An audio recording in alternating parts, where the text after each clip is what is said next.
এই অবস্থান্তর অবস্থা তত্ত্বের গ্রাফ থেকে আমরা সক্রিয়ণ শক্তি নামে একটা টার্মের সাথে পরিচিত হতে পারি। আমরা সক্রিয়ণ শক্তি নিয়ে এখন আলোচনা করব। সক্রিয়ণ শক্তি নিয়ে একটা আলোচনা করব। সক্রিয়ণ শক্তি বলে একটা ব্যাপার আছে, সেটা হচ্ছে এই যে দেখো, এই বিক্রিয়কসমূহ উৎপাদে পরিণত হওয়ার জন্য 30 থেকে 50-তে যাওয়ার জন্য তাকে এই শক্তির দেয়ালটা ক্রস করতে হচ্ছে।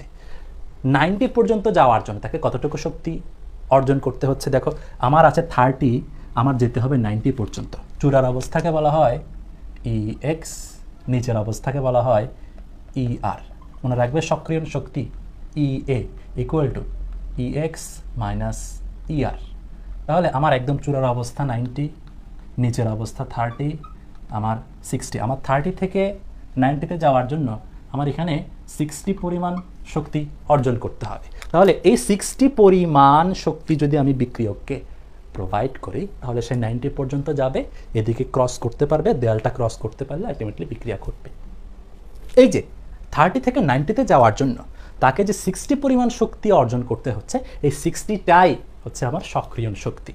অর্থাৎ আমি যদি সংজ্ঞা বলি, বিক্রিয়ক উৎপাদে পরিণত হওয়ার জন্য যতটুকু শক্তি অর্জন করতে হয় তাকে সক্রিয়ণ শক্তি বলে। বিক্রিয়ক উৎপাদে পরিণত হওয়ার জন্য যতটুকু শক্তি অর্জন করতে হয় তাকে সক্রিয়ণ শক্তি বলে। তাহলে সক্রিয়ণ শক্তি তোমাদের বইতে যে সংজ্ঞাটা আছে আমি একটু বলি তোমাদেরকে, তোমাদের মাথার উপর দিয়ে যাবে।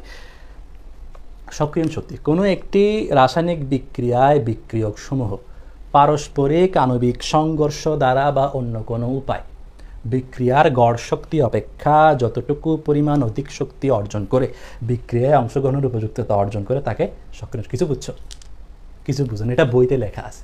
কিন্তু আসল কথা কি, যতটুকু শক্তি অর্জন করে বিক্রিয়ক উৎপাদে পরিণত হয় তাকে সক্রিয়ণ শক্তি বলে। বুঝলে বুঝো, না বুঝলে নাই, এত কিছু জানি না, কথাবার্তা ক্লিয়ার। বিক্রিয়ক উৎপাদে পরিণত হওয়ার জন্য যতটুকু শক্তির প্রয়োজন হয়, যতটুকু শক্তি অর্জন করলে বিক্রিয়ক শক্তির দেয়াল ক্রস করতে পারে তাকে সক্রিয়ণ শক্তি বলে। বুঝলে বুঝো, না বুঝলে নাই, আর কোনো প্রশ্ন করা যাবে না, কথাবার্তা ক্লিয়ার।